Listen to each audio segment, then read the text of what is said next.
یہ واقعہ اس وقت کا ہے کہ جب شاہ سعود عبدالعزیز نے عمرہ یا حج پر جانے والے مسلمانوں پر کچھ پابندیاں عائد کی تھی کہ جب وہ نبی اکرم نور مجسم صلی اللہ علیہ وآلہ وسلم کے روضہ اقدس کے پاس جاتے تو وہ بہت زیادہ احترام اور ادب کے ساتھ وہاں پر پیش آتے، اور بعض ایسے بھی ہوتے سادہ لوگ جو کہ سجدہ بھی کر گزرتے۔ تو اقبال اسی کیفیت کا بیان کر رہے ہیں اور عبدالعزیز سے مخاطب ہو کر کہتے ہیں کہ اے شاہ سعود عبدالعزیز، یہ سجدہ نہیں ہے جو کہ ہم بجا لاتے ہیں، بلکہ ہم کیا کرتے ہیں؟ بروبم از مزا خاک در دوست، ہم اپنی آنکھوں کے اوپر موجود پلکوں کے ذریعے اپنے در دوست کی صفائی کرتے ہیں۔ حضور نبی اکرم نور مجسم صلی اللہ علیہ وآلہ وسلم کی گلی کو اپنی پلکوں کے ساتھ صاف کرتے ہیں، اور یہی ادب کا اعلیٰ ترین مقام ہے۔ جہاں نے کوئی تخم لا الہ رست، اور جس لا الہ کا تو پرچار کر رہا ہے، اے شاہ سعود اس کو اقبال کے گرباں میں جا کر دیکھ لے، وہ اقبال کے پہلو میں بس رہا ہے۔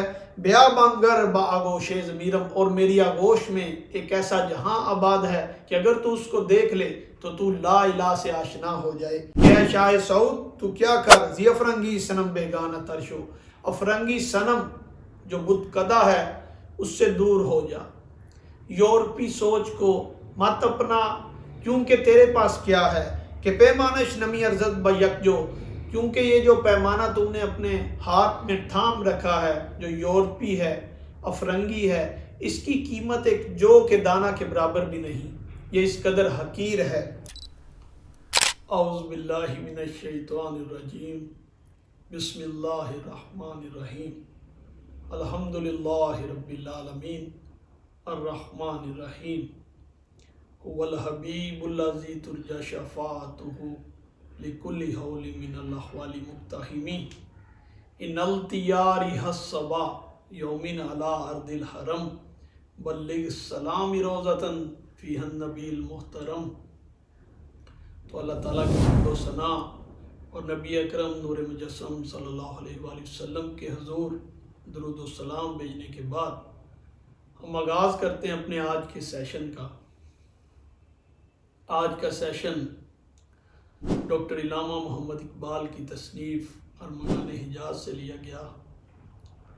ارمغان حجاز کو ہم اشعار کی صورت اور فارسی اشعار کے ساتھ اردو تفسیر و تشریح کے ساتھ آپ احباب کے سامنے رکھ رہے ہیں، اور ہمارا یہ سیشن ہر خاص و عام کے لیے ایک پیغام ہے، ایک ایسا پیغام جو اقبال کے در، اقبال کے عشق مصطفیٰ پر مفید ہے۔ اقبال کا عشق مصطفیٰ صلی اللہ علیہ وآلہ وسلم ایک ایسا عشق ہے جو سامعین کو اپنے گرداب میں لے لیتا ہے، اور نہ صرف ان کے دلوں میں عشق رسول اللہ صلی اللہ علیہ وآلہ وسلم پیدا کرتا ہے، بلکہ انہیں اس پرفتن دور میں ایک نئی راہ اور ایک امید کی کرن سے آشنا بھی کرتا ہے۔ تو اپنے اسی مشن کو آگے بڑھاتے ہوئے ہم ارمغان حجاز کو ایک سبق آموز نصیحتوں کی صورت میں، پیغامات کی صورت میں اور اقبال کے درد کی صورت میں آپ احباب کے سامنے رکھ رہے ہیں۔ امید کرتے ہیں کہ پچھلے تمام سیشنز کی طرح یہ سیشن بھی آپ کے لیے مفید مند ثابت ہوگا۔ تو آئیے چلتے ہیں، اپنے اس سیشن کا آغاز کرتے ہیں۔ تو اقبال ارمغان حجاز کے دوسرے باب میں، جو کہ حضور نبی اکرم نور مجسم صلی اللہ علیہ وآلہ وسلم کہ حضور اقبال کی عرضیاں اور آپ صلی اللہ علیہ وآلہ وسلم سے امت کا حال بیان کر رہے ہیں، اسی پر محیط ہے۔ آئیے چلتے ہیں، انہی سے لیے گئے اشعار کو آپ احباب کے سامنے رکھتے ہیں۔ تو فرماتے ہیں، زیشو کا موختمہ ہاؤ ہوئے کیا سنگے کشاید آب جوئے، ہمی یک آرزو دارم کے جاوید، زی عشق تو بگیرد رنگ و بوئے، زی عشق تو بگیرد رنگ و بوئے۔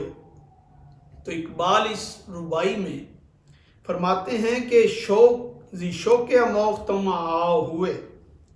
فرماتے ہیں کہ میں نے عشق سے وہ آہ و فریاد سی کی ہے کہ جس کے اندر اس قدر درد اور قرب ہے، کیا سنگے کشائد آپ جوئے، کہ اگر پتھر بھی اس کو سنے گا تو اس سے نہر جاری ہو جائے گی، اس سے چشمہ جاری ہو جائے گا۔ چشمہ کس چیز کا؟ چشمہ عشق مصطفیٰ کا، حضور نبی اکرم صلی اللہ علیہ وآلہ وسلم کی محبت کا۔ ہمیں یک آرزو دارم کے جاوید، اور دوسرے شعر میں فرماتے ہیں کہ میری یہ خواہش اور آرزو ہے کہ میرا بیٹا جاوید میرے عشق کو اپنے دل میں پالے اور اس کی آپ یاری کرے، تاکہ امت کی فلاح و بہبود کے لیے وہ کام کر سکے۔ عشق تو بغیرت رنگ و بوئے، اور یا رسول اللہ صلی اللہ علیہ وآلہ وسلم اس کے دل میں بھی آپ کے عشق کی وہی تڑپ اور درد پیدا ہو جو کہ اقبال فقیر کے درد دل میں ہے۔ چونکہ اقبال نے اپنے بیٹے جاوید اور امت کے نوجوانوں میں کبھی بھی تفریق نہ کی، اسی لیے اس ربائی میں انہی نوجوان امت سے یہ درس فرما رہے ہیں۔ فرماتے ہیں یکے بمگر فرنگی کج کلاہاں، کہ اے نوجوان امت ان یورپی حسیناؤں کو دیکھو، یہ شکل و صورت میں بھلے ہی تم سے زیادہ خوبصورت ہوں لیکن ان کے اندر کھوکھلے ہو چکے ہیں، ان کی جانوں میں وہ گرم خون باقی نہیں رہا جو کہ اللہ پاک نے تمہیں دیا ہوا ہے۔ تو گوئی آفتابند و ماہاں، اگرچہ ان کے چہرے تجھے سورج اور ماہ کی جانب یعنی کہ چاند کی جانب لگ رہے ہیں، مگر جوانے سادہ من گرم خونست، اے میرے سادہ نوجوان تیرے اندر جو خون ہے اس کی حرارت بہت زیادہ ہے، وہ گرم خون ہے۔ نگہ دور شدی کافر نگاہاں، تو اقبال آخر میں اس ربائی کے آخر میں انہی نوجوانوں کو یہ دعا دے رہے ہیں کہ اے پاک پروردگار میرے یہ جو سادہ نوجوان ہیں ان کے اندر جو گرم خون ہے اس کو سلامت رکھ، اور انہیں کافر نگاہوں سے ان کو نظر بد سے بچا، اور ان کو کافر نگاہوں سے ان کی حفاظت فرما۔ پھر فرماتے ہیں بدو دستے زیپا افتاد گارا، بغیر اللہ دل ناداد گارا، ازاں آتش کے جانے من برافروخت، نصیب دو مسلمان زاد گارا۔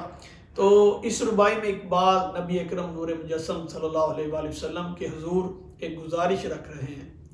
فرماتے ہیں کہ یا رسول اللہ صلی اللہ علیہ وآلہ وسلم میری امت کے یہ نوجوان جو کہ اپنے پاؤں پر کھڑے ہونے سے قاصر ہیں اور اپنا بوجھ بھی نہیں اٹھا پا رہے، آپ صلی اللہ علیہ وآلہ وسلم اللہ کے حضور یہ دعا فرمائیے کہ ان کی حالت کو سنوار دے اور ان کو ان کا کھویا ہوا مقام واپس دے دے۔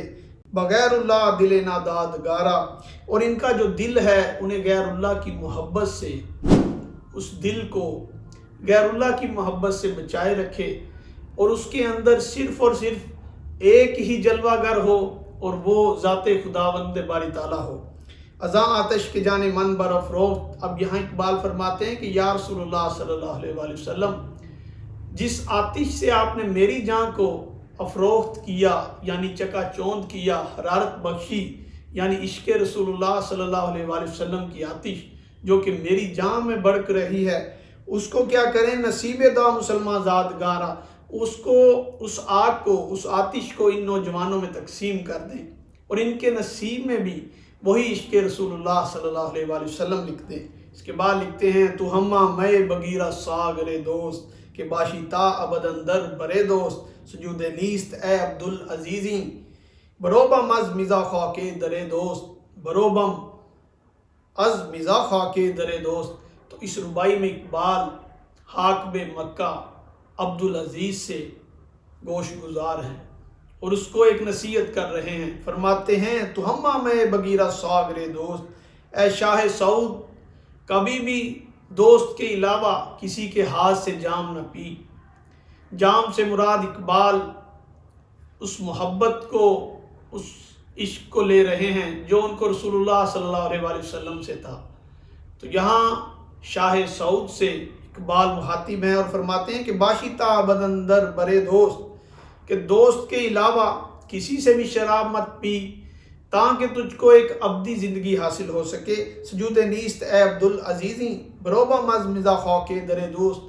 یہ واقعہ اس وقت کا ہے کہ جب شاہ سعود عبدالعزیز نے عمرہ یا حج پر جانے والے مسلمانوں پر کچھ پابندیاں عائد کی تھی کہ جب وہ نبی اکرم نور مجسم صلی اللہ علیہ وآلہ وسلم کے روضہ اقدس کے پاس جاتے تو وہ بہت زیادہ احترام اور ادب کے ساتھ وہاں پر پیش آتے، اور بعض ایسے بھی ہوتے سادہ لوگ جو کہ سجدہ بھی کر گزرتے۔ تو اقبال اسی کیفیت کا بیان کر رہے ہیں اور عبدالعزیز سے مخاطب ہو کر کہتے ہیں کہ اے شاہ سعود عبدالعزیز، یہ سجدہ نہیں ہے جو کہ ہم بجا لاتے ہیں، بلکہ ہم کیا کرتے ہیں؟ بروبہ مزمزہ خاک در دوست، ہم اپنی آنکھوں کے اوپر موجود پلکوں کے ذریعے اپنے در دوست کی صفائی کرتے ہیں۔ حضور نبی اکرم نور مجسم صلی اللہ علیہ وآلہ وسلم کی گلی کو اپنی پلکوں کے ساتھ صاف کرتے ہیں، اور یہی ادب کا اعلیٰ ترین مقام ہے۔ اس کے بعد اقبال اسی موضوع کو آگے لے کے چلتے ہیں اور فرماتے ہیں تو سلطان حجازی من فقیرم بلے در کشور مانی امیرم جہان کوز تخم لا الہ رست بیا بنگر بآگوش ضمیرم، بیا بنگر بآگوش ضمیرم۔ تو اقبال شاہ سعود سے مخاطب ہو کر اسے نصیحتیں کر رہے ہیں، فرماتے ہیں کہ اے شاہ سعود عبدالعزیز، خواہ تو مکہ کا حاکم ہے، لیکن اقبال جو کہ ایک فقیر ہے اس کے پاس معنی کی حقیقت سے وہ آشنا ہے، اور وہ حقیقت کا بادشاہ ہے۔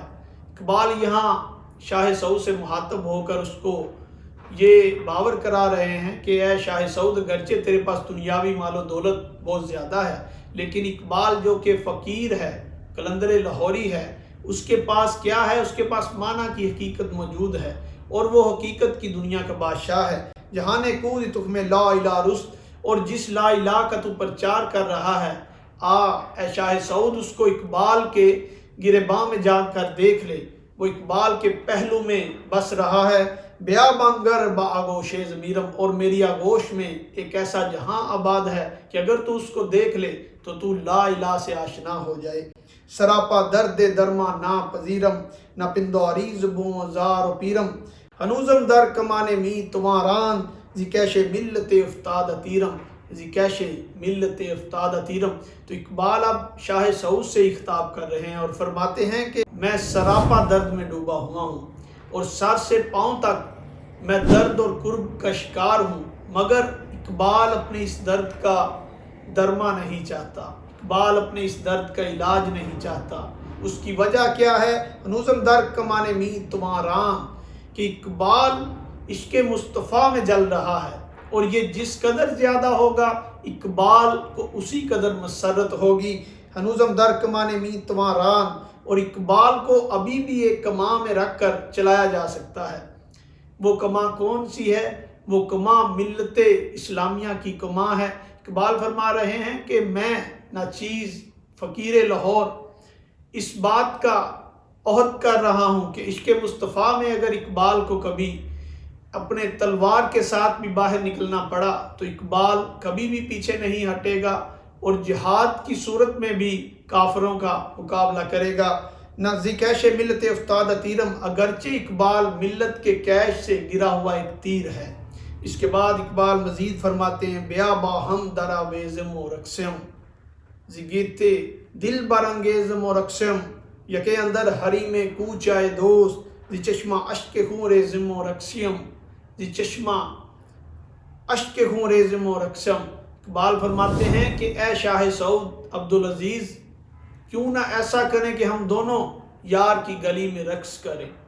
اب یہاں اقبال شاہ سعود سے خطاب کر رہے ہیں اور اس کو فرماتے ہیں کہ ایسا کیوں نہ ہو کہ میرا عشق اور تیرا سرمایہ دولت دونوں مل جائیں اور فلاح امت اسلامیہ کے لیے کام کریں۔ زگیتی دل برانگیزم و رقصم، اور ہمارا یہ جو دل ہے یہ مل جل جائے اور ہم اپنی سوچ کو ملا کر رقص کریں۔ یکے اندر حریم کوچائے دوست، اور یار کے کوچہ میں، یار کی گلی میں دونوں آنکھوں سے آنسو بہائیں، اور وہ آنسو ہمارے خون پر محیط ہوں، ہماری جانیں دل پر محیط ہوں۔ زی چشمہ اشک کے ہوں ریزم و رقصم، اور آنکھوں سے بہتے ہوئے آنسوؤں کے ساتھ ہم رقص کریں۔ اس کے بعد اقبال فرماتے ہیں تران در بیابان مقامس کہ شامش چون سحر آئینہ فامس بہر جائے کہ خواہی خیمہ گستر تنابز دیگراں جستن حرامست۔